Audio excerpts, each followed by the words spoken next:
여러분 반갑습니다. 슈퍼리치입니다. 오늘 양시장 상승적인 부분이 나오고 있는데 제가 생각을 했을 때는 오늘 시장이 개파락이 나왔어야지만 다음 주가 좀 더 편해지지 않을까라고 생각적인 부분을 했었어요. 근데 일단은 뭐 갭상승이 나오면서 오후 시장에는 좀 출렁임이 나올 수 있다라고 보시면 될 것 같고, 오늘 전일 종가 이탈이 되면은 또 투매 가능성이 높은 구간이기 때문에 강세 유지를 굉장히 잘해주는 게 중요한 포인트다라고 보시면 될 것 같아요. 그리고 지금 여러분들이 시장이 하락적인 부분이 나왔기 때문에 어떤 선택을 해야 될지에 대해서 굉장히 고민을 하시고 갈등을 하시는 분들이 많이 계실 거예요. 그래서 시장에 대해서 우리가 지금에서 갖고 갈 수 있는 최선책에 대해서 시장 브리핑을 해드리면서 알려드릴 테니까 영상 구독이랑 좋아요 눌러주시고 끝까지 다 확인을 해주시면 되실 것 같습니다. 자, 그리고 두산 에너빌리티, 그 다음에 현대 일렉트릭, 요것도 같이 원전 관련해서 좀 내용적인 부분이 너무 좋아서 같이 분석을 해드릴 테니까 끝까지 다 확인을 해주시기 바랍니다. 자, 지금까지 시장을 보면은 그래도 상승적인 부분이 나오고 있다라고 보면은 뭐 기분이 조금 한시름 놓은 분들도 분명히 계실 거예요. 근데 우리가 딱 지금 시장을 봤을 때는 전형적으로 허울은 뻔지르르 한데 먹을 거는 없는 그런 시장이다라고 좀 말씀을 드리고 싶어요. 어떻게 보면은 뭐 빛 좋은 개살구 이렇게 표현을 할 수 있는 부분이 있는데, 일단 뭐 시장이 내리다가 오늘 뭐 2% 가까이 반등이 나오다 보니까는 지금 보면은 뭐 코스닥 같은 경우에도 2%대 반등이 나오다 보니까는 급하게 뭐라도 사야 되나 이러실 수는 있는데, 지금 오르는 종목들 대부분이 오후에 윗꼬리 달 종목들이 굉장히 좀 많아 보인다. 그렇기 때문에 우리가 보수적으로 볼 필요가 있다라고 말씀을 드리고 싶고, 그나마 오르는 것들이 이번 주에 최소 10에서 20% 하락한 것들이 역배열에서 거래량 없이 반등이 나오는 거고, 역배열이 뭔지는 다들 아시잖아요. 그래서 이거는 반대 매매에 대한 반대 수급이라고 보시면 될 것 같아요. 그래서 지금 시장에서는 뭐 딱히 주력 섹터도 없고 에너지주가 좀 급하게 오르기는 하지만 전강후약이 될 여지가 분명히 많이 남아 있다라고 보시면 될 것 같아요. 그래서 지금 뭐 시간 투자를 좀 하겠다라고 하시고 길게 보겠다라고 하면은 사실상 뭐 2차 전지라든지 모든 살 수 있는 거는 굉장히 많아요. 뭐 그 중에서도 제가 여러분들한테 뭐 추천을 드렸던 나노 신소재 이런 것들 같은 경우에는 시장이 하락적인 부분이 나왔을 때 우리가 분할적으로 매수를 하고 접근을 하고 시간 투자하고 모아 가시면은 분명히 좋은 결과가 나올 수 있다라고 좀 말씀을 드리고 싶고, 근데 사실상 뭘 사도 돼요. 어차피 지금 밸류 자체가 너무나도 가격적인 메리트 있는 종목들이 많기 때문에. 근데 사놓고 기다리는 거는 조금 지금은 부담스럽다라고 하시는 분들 분명히 많이 계실 거예요. 사자마자 뭔가 좀 빨리빨리 올라가고 이런 것들을 좋아하시는 분들 분명히 많이 계실 거예요. 그러면은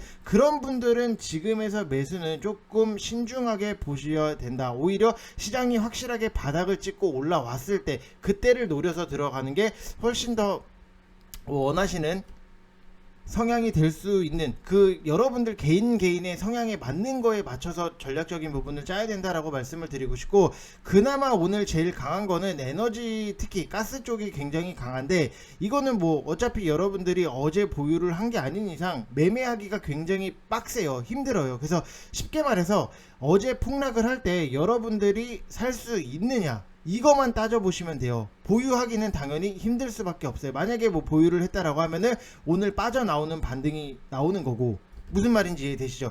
그래서 뭔가가 애매할 때는, 시장이 애매하고 좀 추가적으로 하락이 나올 것 같기도 하고 아니면 상승이 나올 것 같기도 하고 변동성이 너무나도 심할 때는 차라리 한 템포를 죽였다가 여러분들이 보는 게 훨씬 더 낫다. 우리가 무조건 뭐 365일 경주마처럼 달리고 오늘 이거 사서 빨리 수익 내고 이거 사서 빨리 수익 내고 요것도 당연히 좋아요. 좋기는 하지만 지금은 템포 조절이 무조건 절대적으로 필요한 시장이다라고 보시면 될 것 같아요. 무슨 말인지 이해되시죠?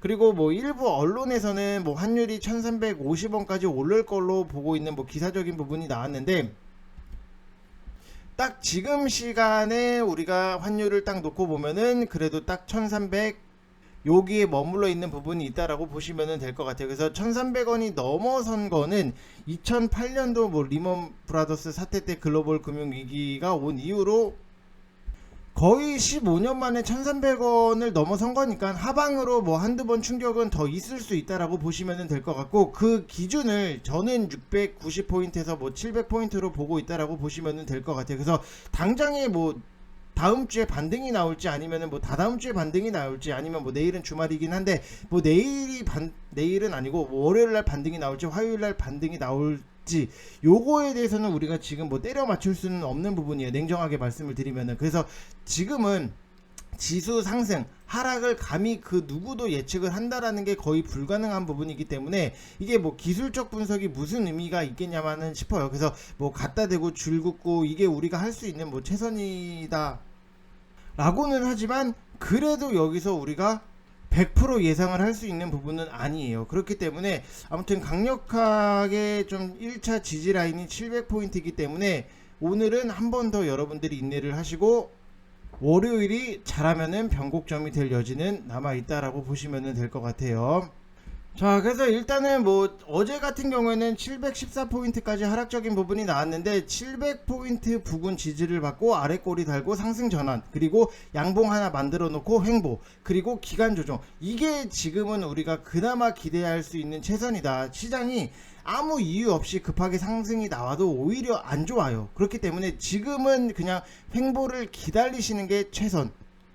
왜냐? 바닥을 다지는 작업이 분명히 들어가야 되는 부분이 있기 때문에. 그래서 지금 뭐 시장이 상승적인 부분이 나오기는 했지만 이게 횡보가 좀 어느 정도만 꾸준하게 나와준다라고 하면은 안도 랠리는 당연히 한번 있을 수밖에 없다라고 보시면 될 것 같고, 우리가 바라는 거는 상승도 아니고 횡보만 해달라 이건데, 뭐 시장이 사실 우리의 바람대로 움직여주는 건 아니기 때문에 항상 지금은 보수적으로 여러분들이 보시는 게 좋다라고 좀 말씀을 드리고 싶어요. 뭐 시장이 제가 뭐 올라가라 해서 올라가고 뭐 내려와라 해서 내려오고 하면은 당연히 뭐 좋기는 하지만, 뭐 그거는 뭐 현실성이 전혀 없는 부분이기 때문에 그냥 횡보만 어느 정도 좀 해주다가 시장에 강력한 모멘텀이 붙고 이슈가 붙으면은 크게 또 상승적인 부분이 나올 수 있기 때문에 여러분들이 너무 지금 상승에 대해서 우리가 막 꽹가리 치고 좋아할 때는 아니다, 이렇게 생각을 하시면 될 것 같아요. 어떻게 보면은 좀 희망적인 얘기도 많이 해드리고 좋은 말씀도 많이 드리고 싶기는 하지만, 지금 시장에서는 우리가 희망 타령을 하는 것보다도 냉정하고 좀 냉철하게 분석을 해야지만 여러분들이 전략적인 부분을 잘 짤 수 있지 않을까라고 생각이 들어요. 그냥 오늘 시장이 올라왔으니까 앞으로 좋아질 거예요, 뭐 이제는 좋아질 거예요, 그냥 단순하게 좋아질 거예요, 요것보다는 어떤 식으로 어떻게 우리가 전략적인 부분을 짜서 시장이 좋아졌을 때 수익적인 부분이 잘 만들어 나갈 수 있는지, 그 포인트를 잡는 게 굉장히 중요할 수밖에 없다라고 좀 말씀을 드리고 싶어요. 그래서 여러분들한테 좀 간단하게만 좀 말씀을 드리면은, 분명히 시장이 하락이 나왔을 때 너무나도 고통받고 스트레스 받고 힘들어 하신 분들 많이 계실 거예요. 모든 스트레스는 모든 만병의 근원이에요. 그렇기 때문에 좀 스트레스를 안 받겠다라고 하면은 시장에 대해서는, 결국 시장에 대해서 이해를 못하면은 여러분들 정말로 말짱 도루 무기예요. 그리고 나서 시장이 또 바닥을 찍고 포기하고 나가시는 분들도 분명히 많이 계시는데, 그러면은 또 나중에 시장이 올라왔을 때 그때 나 다시 시장 올라왔으니까 주식을 시작을 해야겠다,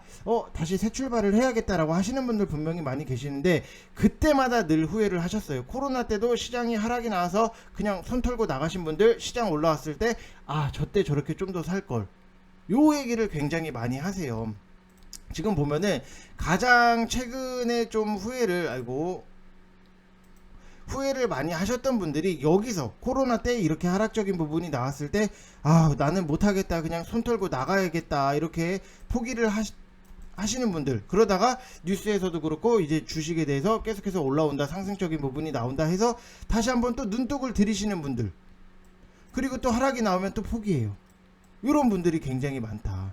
그렇기 때문에 오히려 여기까지 내려왔을 때는 우리가 좀 기회적인 부분을 놓치면은 안 된다라고 말씀을 드리고 싶고, 지금 3개월 하시면은 33만원 가격적인 메리트도 확 낮춰놨어요. 그래서 1개월에 11만원도 안 하는 부분이 좀 어떻게 보면은 우리가 주식 투자를 하는 거에 있어서 어느 정도 투자를 해야 되죠, 여러분들. 뭐 초등학생도 태권도 학원을 다니는데 한 달에 15만원이 나가요. 그리고 미술학원은 심지어는 뭐 20만원, 피아노도 20만원 좀 이렇게 나가는 부분이 있는데, 지금 내가 내 돈으로 주식 투자를 하고 시장에 대해서 명확하게 알고 돈을 벌려고 하는데 1개월에 11만원이 아깝다? 그거는 조금 여러분들 좀 거시기 하죠. 그렇기 때문에 여러분들이 저랑 하시면서 시장에 대해서 어느 정도 파악을 하시면은, 지금 당장에 내가 갖고 있는 종목이 하락적인 부분이 나왔다라고 해서 겁먹을 필요가 없다. 시장을 이해를 못하면은 하락이 나오면은 더 겁먹고 무서워. 근데 이 멘탈적인 부분도 여러분들이 강력하게 딱 말씀을 드리지만 잡고 가셔야지만 수익적인 부분도 깔끔하게 잘 만들어진다, 이렇게 생각을 하시면 될 것 같습니다. 자, 그래서 뭐 최근에 수익 낼 수 있는 것들에 대해서는 뭐 수익적인 부분도 만들어 나가고 있기 때문에 여러분들도 같이 오셔서 좀 재밌게 알콩달콩 재밌게 좀 수익적인 부분도 만들어 나가시고, 지금 보시면은 이렇게 분할 매수 타이밍까지 짚어주시고, 전보다 더 갈수록 섬세해지는 리딩은 그저 감탄 자체입니다, 이렇게 남겨주신 분들도 계세요. 그래서 여러분들도 010-8619-9991 이쪽 번호로 성함 쓰셔서 오시면은 저랑 같이 실시간으로 하실 수 있다, 이렇게 말씀을 드리고 싶습니다. 지금은 뭐 이런 말씀을 잘 안 드리지만 지금은 너무 기회예요. 기회의 시장이 또 오고 있다라고 보시면 될 것 같고, 밸류에이션이나 기술적 측면에서는 국내 증시가 과거 금융위기 수준까지 내려와 있는 상태예요. 이미 뭐 경기 침체 가능성까지 선반영하고 있다라는 의미로 지금 주가는 언더슈팅 레벨이고, 반대 매매로부터 촉발되고 있는 수급 악순환 사이클이라든지 뭐 환율이 조금씩이라도 내려간다라고 하면은 점차 하단 지지를 만들고 우리가 상승적인 부분을 만들어 나갈 수 있다라고 보시면 될 것 같고, 최근에 제가 여러분들한테 제일 강조를 드렸던 게 외국인 수급 환율, 요거는 여러분들이 계속해서 모니터링을 하시면서 같이 진행을 해야 된다. 지금 보면은 외국인 코스닥에서 상승적인 매수가 들어오고 있기 때문에 큰 폭은 아니지만 그래도 좀 긍정적이다, 이렇게 생각을 하시면 될 것 같습니다. 자, 그리고 최근에 좀 보면은 두산 에너빌리티에 대해서 여러분들한테 좀 설명을 해드리면은, 두산 에너빌리티는 저는 항상 강조를 드렸던 게, 어차피 우리가 뭐 장기적인 관점에서 볼 거니까 RSI 30 이하 구간에서 좀 매수를 하시는 게, 기다렸다가 매수를 하시는 게 낫다라고 말씀을 드렸던 부분. 근데 결국에는 이때 당시만 해도 저게 올까요? 이때도 RSI 30이 올까요? 이런 말씀을 굉장히 많이 하셨는데 결국에는 왔어요. 지금 여러분들이 RSI 30 이하권에서 매수를 진행을 하셨다라고 하면은 무조건 지금의 뭐 오늘 하락 0.8959 이렇게 하락적인 부분이 나온다라고 해서 정말로 막 스트레스 받고 진짜 미치겠다, 돌아버리겠다, 이거 너무 스트레스 받는다, 이런 얘기를 안 하시잖아요. 그만큼 바닥권에서 사는 게 굉장히 여러분들이 주식을 하는 거 있어서 좀 장기적인 관점에서 보면은 너무 괜찮다, 이렇게 보시면 될 것 같아요. 어차피 이왕 사는 거 우리가 한 푼, 두 푼이라도 좀 싸게 사는 게 훨씬 더 낫잖아요. 그래서 두산 에너빌리티 같은 경우에는 항상 뭐 그래요. 지금 RSI 30 이하로 내려오면은 뭐 기다렸다가 없으신 분들은 사시면 되시는 것 같고, 지금 당연히 원전도 있지만 풍력이랑도 같이 묶일 수 있다. 그래서 일단 원전을 말씀을 드리면은, 윤석열 대통령이 탈원전 비판이라든지 원전 지원책을 발표를 했는데, 이게 경남 창원 두산 에너빌리티 본사에서 원전산업협력업체 간담회를 참석을 해서, 만일 우리가 5년간 바보 같은 짓을 안 하고 이 원전 생태계를 더욱더 탄탄하게 구축을 했다라면 지금 아마 경쟁자가 없을 거다라고 뭐 기사적인 부분을 냈어요. 지금 보면은 진짜 기사예요. 제가 뭐 바보 같은 짓이다 이게 아니라 탈원전 5년간 바보 같은 짓 했다, 이런 기사적인 부분이 나왔는데, 워딩 자체가 굉장히 세요. 바보 같은 짓이다, 이게 조금 워딩이 세다 보니까는 어제 같은 경우에도 원전 쪽에서 상승적인 부분이 나오기는 했어요. 근데 최근을 딱 놓고 보면은 시장이 너무 안 좋다 보니까는 두세 종목, 모든 시장이 좋았을 때는 원전이랑 묶이는 것들이 툭툭 다 날라가요. 이것도 가고 저것도 가고 뭐 한신기계도 하고 뭐 이것도 가고 저것도 가고 다 가는데, 시장이 안 좋다 보니까는 몇 개 종목만 상승적인 부분이 나온다. 요게 지금 시장의 좀 핵심적인 부분이고, 일단 정부는 원전 협력 업체들에게 925억 원 규모의 일감을 긴급 공급을 하고 2025년까지 1조 원 이상의 일감을 추가 발주를 계획을 하고 있고,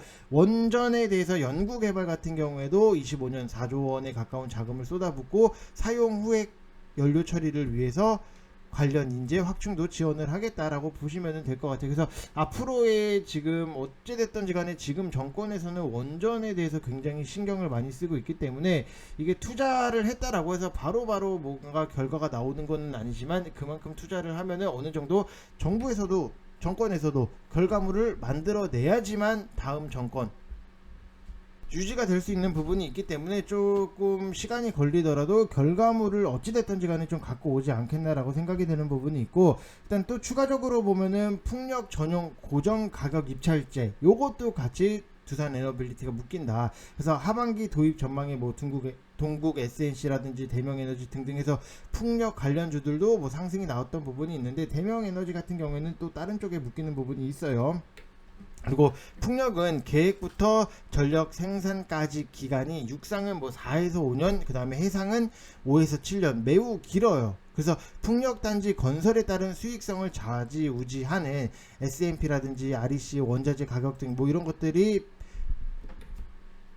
이 기간 동안, 짓는 기간 동안 변하면서 사업이 지연되거나 포기하는 경우가 굉장히 허다한데, 20년 동안 고정 가격으로 사업의 수익성이 확정이 된다라고 하면은 풍력 사업에 당연히 활성화가 될 수 있는 부분이 있고, 해외에서도 대부분의 국가들이 풍력 시장의 초기 정착을 위해서 이 제도를 이용을 하고 있어요. 그래서 입찰 규모라든지 입찰 가격의 범위, 뭐 아직 세부적인 상황이 발표되지는 않았지만 시장 확대의 규모를 추산하기는 아직 일러요. 근데 고정 가격 입찰 제도는 도입이라든지 정착만으로도 당연히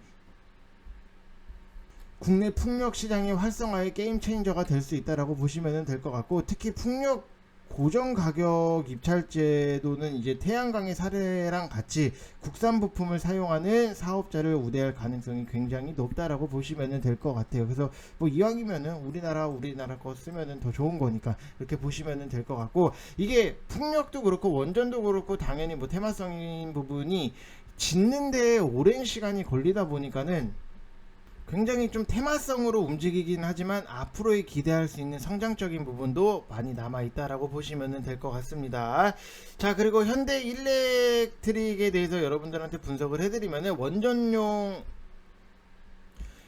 초고압 변압기 1기를 미국 드레스덴 원전에 이제 내년 10월까지 공급을 하기로 했던 부분이 있고, 이제 국내 기업이 미국에 수출한 원전용 변압기 가운데 가장 큰 규모 중에 하나예요. 그래서 미국 원전 시장이 다시 열리면서 이번 수주를 계기로 추가 기자재 계약을 진행한다라는 뭐 계획적인 부분이 있는데, 일단 고유가에 따른 중동이라든지 인프라 투자의 미국, 그 다음에 수주 회복의 조선 등등 해서 1분기에 9천억 원을 수주를 하면서 4월까지 누적이 1조 4천억 원을 수주를 해서 올해 수주 목표가 뭐 18억 2,600만 달러를 크게 상회할 걸로 예상이 되는 부분이 있기 때문에, 앞으로의 실적적인 부분에 대해서도 우리가 좀 기대를 할 수 있다라고 보시면 될 것 같아요. 그래서 현대 일렉에 대해서 우리가 좀 재무적인 부분을 놓고 보면은, 뭐 작년 같은 경우에는 단기 순이익이 좀 아쉬웠던 부분도 있고, 매출액은 그래도 좀 꾸준하게 상승적인 부분이 나오고는 있는데, 이미 여기서 단기 순이익이 올해는 흑자로 돌아간다라고 하는 부분이 굉장히 좀 의미가 있다. 그래서 앞으로의 실적에 대해서도 우리가 좀 기대를 할 수 있는 부분이 있기 때문에, 지금 뭐 당장에 매수를 한다라기보다도 조금 더 좀 상승이 뭐 끝나고 난 다음에 어느 정도 자리를 잡는 거를 보고 제가 또 추천을 드릴 수 있다라고 말씀을 드리고 싶습니다. 자, 그래서 오늘 뭐 시장이 상승적인 부분이 나오기는 했지만 완전히 뭐 추세가 돌아가는 거는 아니기 때문에 최대한 좀 보수적으로 보시면서 차분하게, 무조건 지금 시장에서는 차분하게 보셔야 된다, 이렇게 말씀을 드리고 싶습니다. 자, 이번 영상 여기서 마치겠습니다. 감사합니다.